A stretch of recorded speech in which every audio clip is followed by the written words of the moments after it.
Halo adik-adik sekalian, apa kabar hari ini?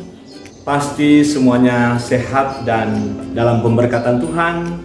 Selamat pagi dan salam jumpa untuk kita di hari ini. Kita bersyukur karena kita diberi kesempatan lagi oleh Yang Maha Besar Tuhan, boleh ada menikmati hari di hari ini. Dan karena itu, saya mengajak kalian untuk bersama-sama dalam kegiatan masa pengenalan lingkungan sekolah SMP Negeri 1 Kawangkoan dengan slogan disiplin yes, prestasi oke. Nah, adik-adik sekalian, sebelum kita memulaikan materi pembelajaran di kali ini, cara belajar yang efektif, maka kita akan berdoa dan Ser mengajak kita semua berdoa sesuai dengan keyakinan kita masing-masing, dan Ser akan berdoa menurut keyakinan Kristen Protestan. Mari kita berdoa. Terpuji Engkau Tuhan yang mengasihi kehidupan kami. Bersyukur untuk segala kebaikan yang terus Engkau nyatakan dalam kehidupan kami. Termasuk ketika kami boleh ada sampai saat ini di Lembaga SMP Negeri 1 Kawangkoan dalam kegiatan masa pengenalan lingkungan sekolah. Walaupun di masa pandemi, tetapi kami terus diingatkan untuk selalu ada dalam tuntunan dan pemeliharaan Tuhan, termasuk di dalamnya. Kami terus belajar dan terus belajar. Karena itu kami dipersiapkan untuk materi belajar yang efektif. Engkau persiapkan para peserta didik, bahkan narasumber yang akan membawakan materi ini. Kiranya diperlengkapi dengan hikmat Tuhan, supaya kami boleh menjalankan tugas ini dengan baik, tetapi juga roh hikmat pengetahuan akan terus jadi bagian kehidupan kami. Maka kami serahkan proses pembelajaran di pagi hari ini, dalam nama Tuhan Yesus kami berdoa. Amin. Oke adik-adik sekalian, saat ini Ser akan membawakan materi dengan topik cara belajar efektif.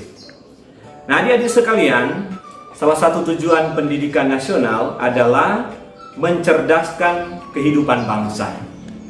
Nah yang terpenting di sini adalah bagaimana kita mengimplementasikan pengetahuan apa yang kita dapatkan dari berbagai ilmu yang kita tekuni.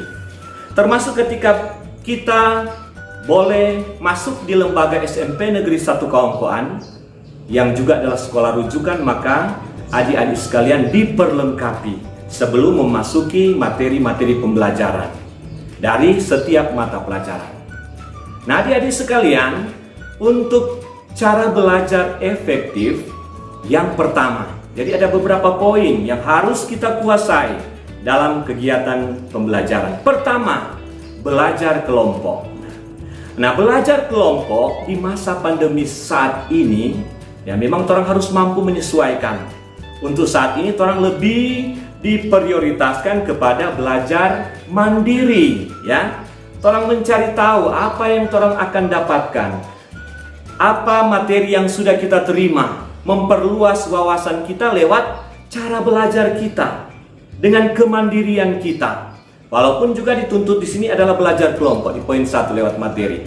Tetapi tidak menutup kemungkinan kita bisa share, ya. Walaupun kita belajar di rumah kita masing-masing, tetapi kita juga saling share. Bisa bertanya pada guru-guru kalian atau pada teman-teman kalian lewat, ya, media. Apalagi sekarang kan sudah diperketat dengan situasi yang ada karena pandemi, maka kita lebih memprioritaskan untuk menggunakan media, termasuk handphone, ya. Handphone yang orang gunakan atau laptop yang disiapkan oleh orang tua untuk kita berdayakan itu sebagai sumber pengetahuan. Kita saling mencari informasi. Itu salah satu bentuk dari cara belajar efektif, ya. Jadi belajar kelompok dan belajar mandiri secara individual. Kemudian yang berikut, cara membuat intisari pelajaran. Nah adik-adik sekalian, ketika kalian menerima materi pelajaran dari guru-guru mata pelajaran, maka kalian juga mampu untuk membuat intisari. kira-kira apa yang kita dapatkan lewat materi tadi, ya. Misalnya mata pelajaran IPA, belajar tentang lingkungan, ya.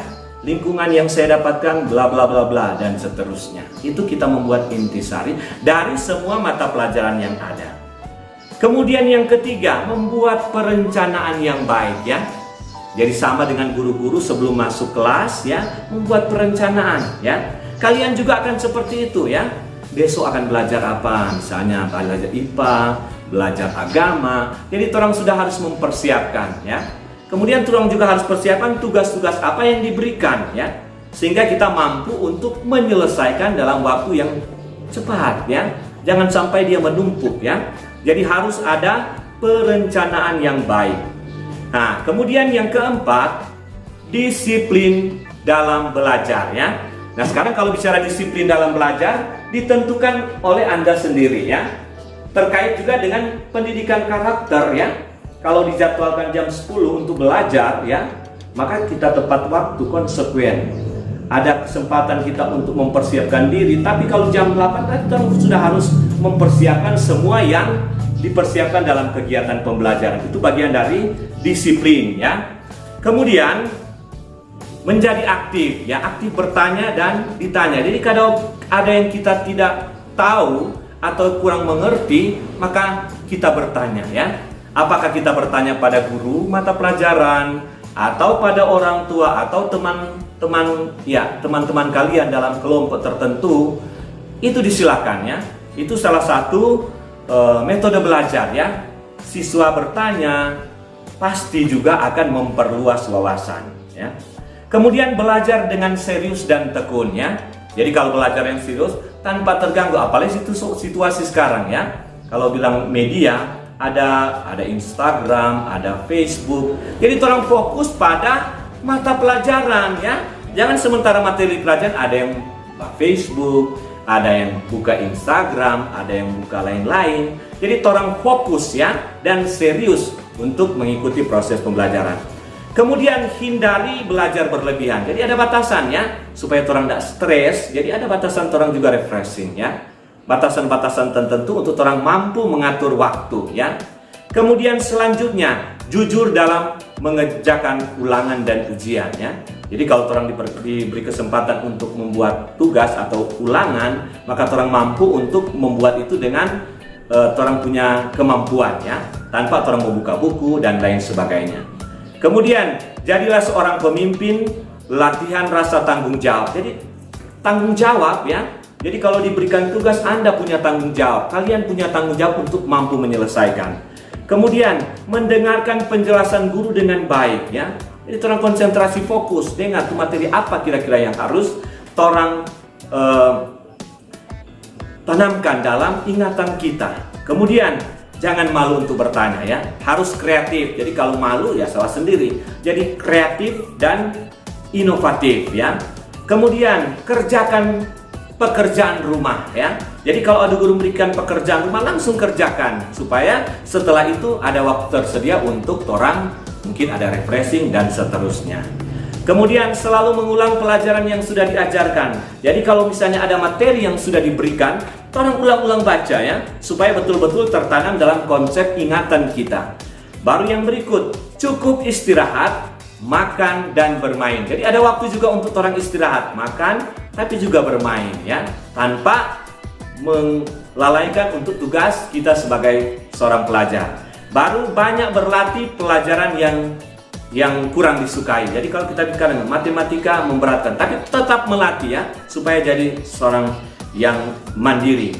Kemudian cari seorang pembimbing yang baik. Jadi pembimbing yang baik yang mampu menyelesaikan masalah, ya, persoalan. Misalnya dalam matematika, dalam IPA ada kesulitan, orang cari bimbingan. Kemudian jangan suka menyontek teman, ya. Jangan orang masa bodoh. Teman dah bikin tugas, orang pulang tidur. Jadi orang berusaha secara mandiri. Kemudian niat dengan sungguh-sungguh. Jadi sungguh-sungguh orang mengerjakan soal, sungguh-sungguh orang mengikuti materi, sehingga orang mampu untuk mengimplementasikan apa yang orang dapatkan. Kemudian yang berikut, lokasi dan situasi yang kondusif. Situasi sekarang pandemi, orang belajar di rumah, ya. Konsentrasi untuk di rumah. Jadi Sewaktu-waktu juga ada perubahan, ada tatap muka. Tapi untuk saat ini, orang harus belajar di rumah, fokus ya. Kemudian yang terakhir, hindari sikap yang tidak jujur ya, tidak jujur. Jadi kalau tidak jujur berarti orang harus jujur ya. Jujur untuk melatih diri kita, kepribadian kita, supaya kita dipercaya. Toh? Orang tua bisa percaya, guru bisa percaya, teman bisa percaya ya. Nah, itu adalah bagian dari belajar yang efektif ya. Cara belajar yang memotivasi kita untuk supaya ada peningkatan mutu pendidikan. Oke? Jadi saya kira itu materi pembelajaran yang efektif seperti itu ya. Mudah-mudahan bisa dapat disimak dan ada tugas kalian yang harus Anda kerjakan ya. Anda membuat ringkasan tentang materi ini ya. Diperlengkapi dengan hikmat Tuhan sehingga kalian pasti akan mampu menyelesaikan atau membuat tugas ini. Oke, demikian dari Sir sebagai pembawa materi untuk saat ini dan mengakhiri kegiatan pembelajaran dalam kegiatan MPLS ini, maka mari kita berdoa. Terima kasih Tuhan, Engkau menuntun, menyertai, bahkan memberi kemampuan bagi kami, baik sebagai narasumber tetapi juga peserta didik kelas 7 SMP Negeri 1 Kawangkoan. Kiranya apa yang telah kami pelajari bisa bermanfaat, tapi juga bisa memotivasi, menambah wawasan bagi kami untuk bagaimana cara pembelajaran yang efektif. Karena itu kuatkan dan mampukan kami semua Tuhan untuk kiranya dapat melakukan apa yang baik dan benar di hadapan Tuhan, tetapi juga di hadapan sesama.